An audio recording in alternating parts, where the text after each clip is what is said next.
আজকে সকালটা মায়ের পুজো দিয়েই শুরু হলো। তোমরা হয়তো অনেকেই জানো শ্রাবণ মাসের সংক্রান্তিতে মনসা পুজো হয়। আমাদের বাড়িতে আষাঢ় মাসের সংক্রান্তিতে মায়ের ঘট বসে, আর সেদিন থেকে শুরু হয় মনসা মঙ্গল পড়া, চলে শ্রাবণ মাসের সংক্রান্তি পর্যন্ত পুরো 1 মাস।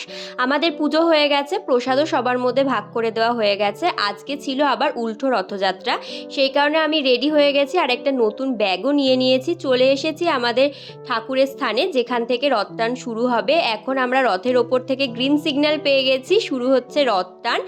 আর 1 বছর কিন্তু আমাদের জগন্নাথ দেব পূজিত হয় এই বৃন্দাবন চন্দ্রের মন্দিরে, যেখানে তিনি থাকেন।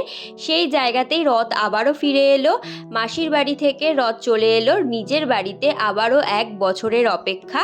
আমরা এখন মেলাতলাটা একটু ঘুরছিলাম, এখান থেকে কিনেছিলাম একটা কাঠের কৃষ্ণ মূর্তি, তারপরে একটু কাপ প্লেটের দোকানে গেছিলাম। তো এই ভ্লগটা কেমন লাগলো জানিও। আজকের মতো সবাইকে টাটা।